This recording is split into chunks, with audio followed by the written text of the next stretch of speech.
And good call, Matt. I've chatted with these people already, and they've been in and out of new construction neighborhoods, and many agents, not just one, multiple agents have suggested that they list their house for sale by owner. So that's really exciting and interesting that people in the market are saying that. I think sometimes agents are scared. And if I, the buyer, say, well, we're thinking for sale by owner, the agent's like, okay, sounds good, do your thing, instead of like, let's have a conversation about it. So I'm going to pull numbers the way that I would normally. And I was thinking it might be helpful for you all to just like be in my head while I'm pulling these. So this is going to be really authentic and fresh because I have no idea how much their house is worth. I know they're looking at a 550 to purchase, and I know that he's been in this property for about the last 10 years. So I'm going to share my screen, and while I'm doing this, you guys, I can't see your faces. So if anybody has questions or anything to add, I'll watch the chat and go ahead and just unmute and speak up if you want to ask questions or get more clarity on anything. Cool. Can you guys see Matrix now? Yes. Okay, I'm double screened, so we got to figure out what we're doing. So this property is 204 West Sunrise in Belton.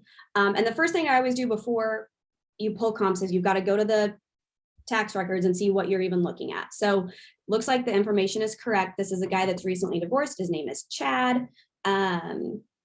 It's listed here, I believe, as a 3-bedroom. I already know that it's a 4-bed, 1.5 bath, so that is helpful. A couple of things to look at here. Oh, somebody say something? No.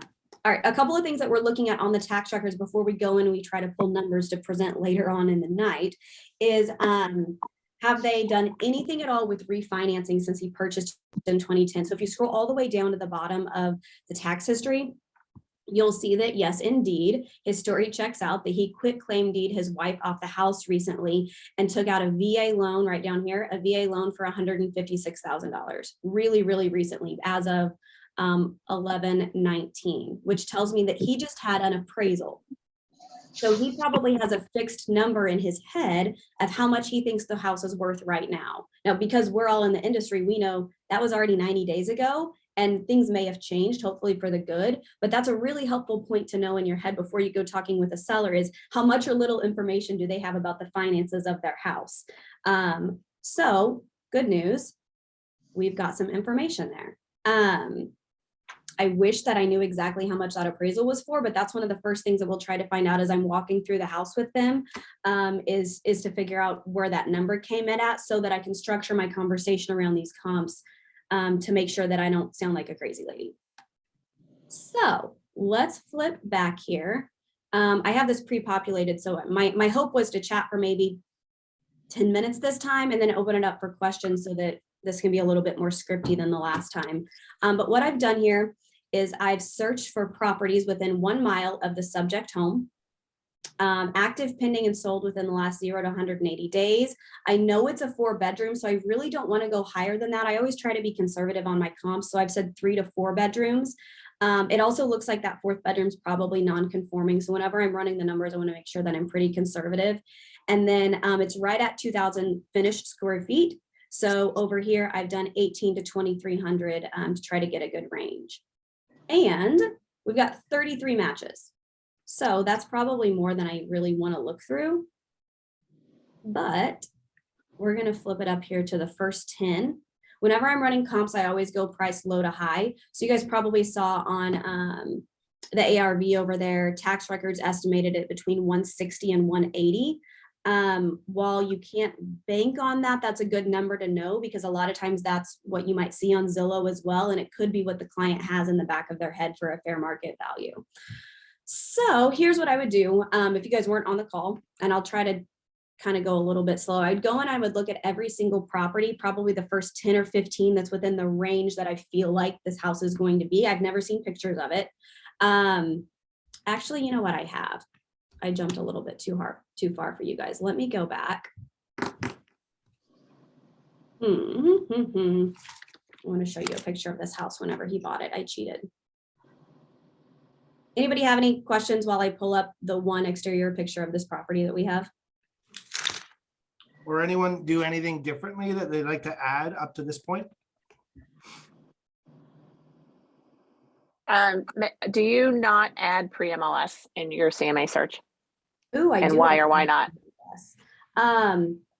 For the comps, whenever I'm trying to run just the value, I typically don't, but then whenever I'm sitting at the listing talking with them, I definitely want them to know what's coming on the market, and the way we position it, or the way I position it, is just, we want to see what our competition looks like. And by the time we do photos of your house and all the staging or whatever we're going to do, these properties will likely be coming on the market the same time yours will. So this is his little house. There's only one picture of it from whenever he purchased. All right. So whenever I'm going back to these comps, the first thing I'm looking for, and I'm just looking at this first picture, is oh gosh dang it, of course it is. All right, we got to go back and run this really quick. Active, pending, sold. Oh.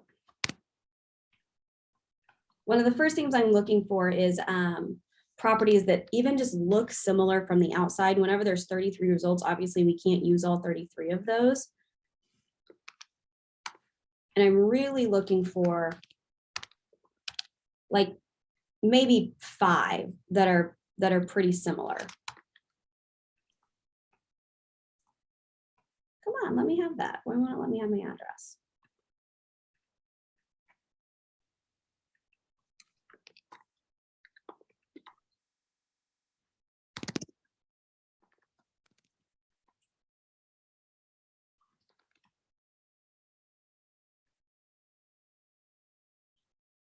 There we go. All right, there's my 33 matches again. Sorry about that, guys. So the first thing I'm going to do is categorize them by price, low to high. And then I'm just going to start going through and looking at pictures. So we've already seen the picture of what the house looked like 10 years ago. I do know that he's done updates to it, to the exterior and the interior.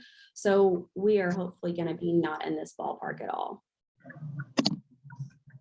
This little guy sold for $175. We're not updated, but I am going to add that to the list of properties that I'm taking with me. This guy looks like it could be a pretty close comp. Same number of beds and baths. It's not updated, which is great, and it's a 2-car garage. Anybody experienced on the call have anything to say about how garage stalls affect the value of an appraisal? There's no right or wrong answer. I'm just curious.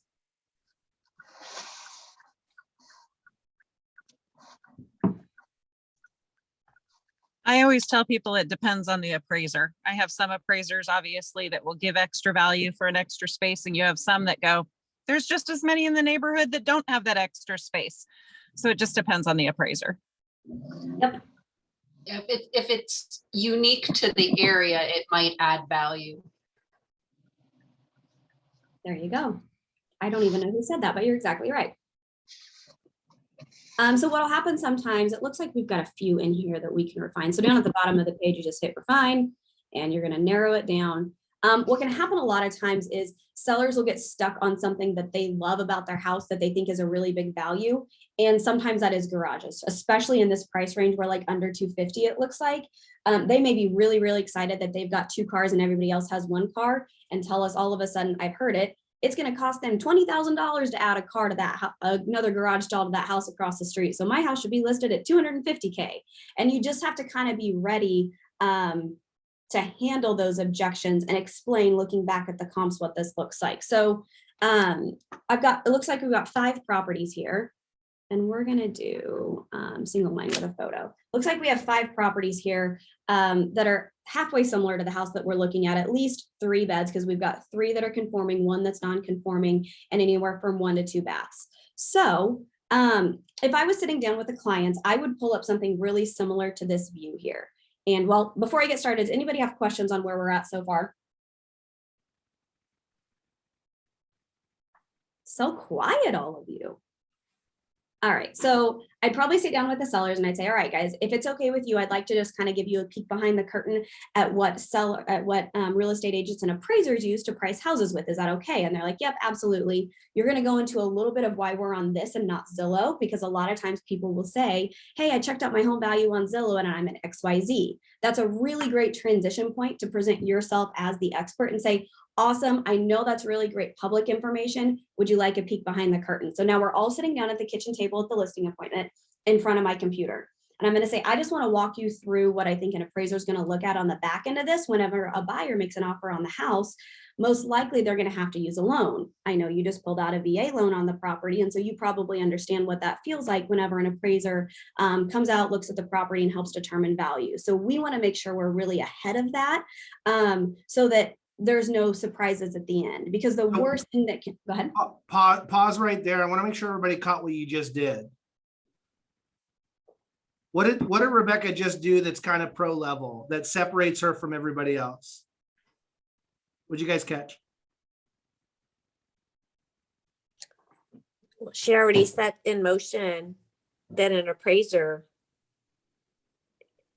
Yeah, is the one who sets the value. Yeah, she's definitely Not the buyer, not the seller, not her, but the appraiser. When he comes out, these are some comps he's going to look at. Yep. And so that really is going to be the determining factor. Yep, good. What else did she do that was really, really smart? And not a You showed public that she facing already website did. like Zillow. Not a public facing site like Zillow, right? So she's determined, like demonstrating expertise. There's one, you did it so fast and so simple, and yet the person on the other side is going to go, oh, shoot. She showed that she'd already done her research on the home by saying that Exactly. they had taken out the refi. for That's VA. it. The person on the other side, they're like, wait, how do you know I just took out a loan? And she's like, well, in November, you took out a VA loan. And they go, oh, what else do they know? They must know everything, right? So right there, right? Just doing a little bit of research and being able to bring it out and then just getting verification on it. Right there, those three things immediately starts to establish credibility and professionalism and separate yourself from everybody else. Real, that was smooth. Sorry, didn't mean to interrupt. Continue on. No, you're good to go. Anybody else have anything? I'll share my screen again. Cool. All right, so Mr. and Mr. Seller, we're good to go. We're going to move on and look at the comparables. And if it's okay with you guys, while we're looking at these, if you've been in any of these neighbors' houses, I'd be really curious what your opinion is on them, because we show a lot of buyers in the area, but you might know the Smith's house even better than I do. So let me know what you think. So we're looking through here and we're saying things like, because remember, your client can see what the house was listed for, but they can't see what it was finally closed or purchased for. So that's another way that you're providing a lot of extra value. And typically I'll say, all right, so this house we're looking at right here took 9 days to find a buyer. It listed at 175 and it ended up selling at 175. So as we're looking through the pictures, what do you guys think about it? Tell me how you think it compares to yours, blah, blah, blah. We're doing the same thing with every single one of these listings. And I'll start to point out things like, you guys will see that this is, a similar, a little bit of a raised ranch with a 2-car garage, just like yours. So if you were a buyer looking at this home and looking at yours, what would your opinion be? And what I'm constantly trying to do in the listing appointment is get my client in the headspace of a buyer and help them understand who we're marketing to and why that's most important. So this is a really, really good example. This is one I'd probably sit on for a little bit because this property has 2,000 square feet, just like the one that we're going to list. It was on the market for 14 days, which in some markets we don't really care. In this market, I'm telling you right now, and I bet Charlie feels the same way whenever you mentioned that you were a little worried about that house. If I've got a house on the market for 14 days right now, I bet my phone is ringing about day 3 through 14 with a frustrated client. So I want to make sure we have a conversation about this house right here. And it's going to go something like this. All right, Matt. So this house is really interesting. And I wanted to point it out to you all because the Smiths listed and they sold in 2 weeks. So I know for you guys, you're looking at purchasing a new construction house. Would you feel stressed if you were on the market for 2 weeks with no offer? And they're probably going to think about it and be like, well, I don't know. It depends on if we're getting the highest and best price. And they're going to have a conversation and I'm going to let them have that conversation. And I'm going to poke on the pain point just a little bit because most likely one person's going to be really money driven and one person's going to be really convenience driven. So we're going to ask some questions and get a really good feel. And I'm taking notes, remembering that if we decide to list high, Mr. Seller told me it's okay. We're going to test the market. Now we're going to try not to go for that, but I'm going to remember this conversation and create a memorable event around it so that if I have to go back and have a conversation about price change, we've done it in the beginning. So here's what the script looks like. The Smiths listed their house. They were on the market 14 days before anybody made an offer. Sometimes we don't care about that, but if you're a buyer right now and a home's been on the market for 14 days, you start to get a little hungry and realize you can probably negotiate. And that's exactly what happened with the Smiths house. So they listed for 210 and they ended up selling for right at $200,000. How do you guys think that would feel? Do we think it's fair? How do you feel that this house compares to your house? There's a whole variety of questions you can ask to poke on the pain points a little bit to help them understand. Tonight at the listing appointment, I know because we've got similar square footage and a similar style house, I'm probably not listing that bad boy above $200,000. Does that make sense? I want to pause and see what you all think about that.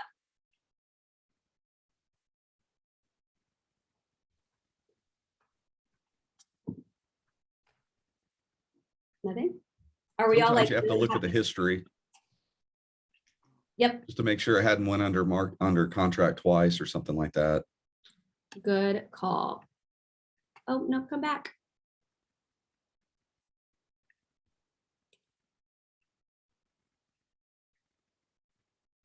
So Ken is obviously a pro. We're going up here to the history tab. Anybody who said that they're not super experienced with listings, up here to the history tab, and we're going to look at what's happened here. So it was a new listing at 210 and it did come back on the market. It went pending and went back on the market really quickly. So it went under contract the first time in 3 days. Then it took it a little while longer to go back under contract and finally sold for $200,000. So this is another way that you can provide a lot of value to your clients sitting in these listing appointments, is showing. Now, technically, I think they can find this on Zillow, but you're looking like the expert whenever you're pulling this up and helping them analyze exactly what happened in any given contract. And as long as you've done your research on the front side of it, and I know which of these 5 listings I can pull this up as an example to, all it's doing, like we said in the appointment last week, is it's setting me up as the expert. And I now have a lot of extra value to these clients that I maybe didn't whenever I walked in the door. So that's the comp conversation that I really wanted to stop on. And I know we only have about 6 minutes left, but I'd love to hear how anybody else on this call uses comps to set themselves up as the expert. And we'll just kind of open it up for conversation.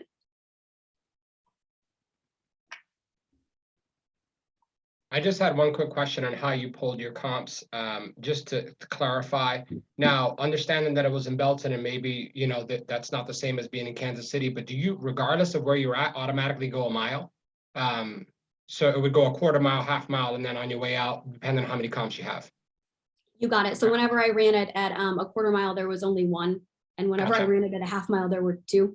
Gotcha. So I went ahead and went out the full mile. Appraisers, in my experience, you're not going to get them more than a mile, but really, especially in those rural areas, they'll typically give it to me. And one of the most important things as a listing agent, you guys, is being confident enough in my comps that if the appraisal comes in funky, which I talked with a lender the other day, and he said like 25% of their appraisals are coming in under value. I need to be able to stand on these comps. And that's a really important conversation that as a professional listing agent, as part of your due diligence period, that if the appraiser comes back, and the appraiser will call you, the listing agent, say, Rebecca, I'm having trouble with these comps. I've got this exact email saved in my inbox of how we priced the home. And typically the appraiser is going to be on your side. They don't want to value the house under what it's listed at and under what the buyer and seller want to purchase it at. But that's where you've got to do your part up front to make sure the numbers look right for your clients. And I've had good luck going a mile out, to answer your question, Charlie. Awesome. Thank you. Well, I do it a little bit different. I start within and then go out. Mm-hmm. So depending on if it's in a neighborhood or something, I start within. If I can't find what I'm looking for, then I go out a little bit at a time, rather than to go out all at once. But if yours is in like, well, it doesn't matter. That's just how I do it. Yep, and that's absolutely the best practice. I think that was Lisa. If I'm in my own subdivision, Newtown at Harmony, I'm going to search there first for a lot of reasons. There's a lot of nods. It's pretty basic information. You want to know what open houses they've gone to, what friends have just sold recently, and you want to maybe have 2 different searches. Is typically how I present it and how I'll print off. Here's your exact subdivision. And then here's, appraisers always will go outside just a little bit if they have to. Here's maybe a broader view of the market. And again, it's your job to help them understand the fair market value. So if there's a great 4 or 5 comps in the neighborhood, you're good to go. If there's not, that's when you've got to get a little bit creative. And that's when new agents typically go, oh my gosh, there's nothing that's the same. This is such a hard CMA. What am I going to do? And it's true. No, you're not going to find a cookie cutter house. But at the same time, the appraiser is going to find 3 to 4 houses that are similar to find the value. And that's your job. What's the appraiser going to use? I also always address all of the online values. So I make sure I've looked up Zillow, Realtor.com, Trulia, the RPM from Realtor Source, basically so that I can just address it and say, look at how different these values are. Or even if they're all the same, I'll just say, the only reason I bring this to you is this is what the public is looking at. And I want you to see what people are looking at when they look at your home. It really has nothing to do with your value. Sometimes it's spot on. Sometimes it's completely off. And then I'll give them an example of that too. And the one I usually use is there was a house within my own neighborhood where I was selling 2 of them and they were the exact same house, maybe $15,000 worth of differences in upgrades or features. And Zillow had them listed $100,000 apart in value. And so I'm like, if you can be that different on an automated value, you know, obviously it's nothing but this algorithm that's sometimes really, really wrong. And it just kind of, it's a good way too for you to find out what they're thinking and which one of those they may have been looking at. That's amazing. Angel, do you know off the top of your head how you get into that script with someone? Like, how do you present that whenever you're first stating it? It's usually actually how I start before I go into the comps. I say, before we get started, I want to, you know, kind of just go over with you what the public is seeing. I don't know if you ever get on Realtor.com or Zillow, but there are a lot of people that do. They're really great for their maps. They're not so great with their data. So let's just take a look at what they've got. And then that, again, that just opens it up where they're like, well, yeah, I saw that my Realtor.com value was this, or you'll find out how much they're paying attention to that sort of thing, which can be useful for a lot of other things too. Like when they're calling you to tell you that somebody's looked at their listing 250 times in the last 6 hours. You know, they'll tell you what they've been looking at. So you'll kind of have an idea in advance of what they might be expecting. Rockstar. Cool. Anybody else with any questions on this topic? We want to be respectful of your time today.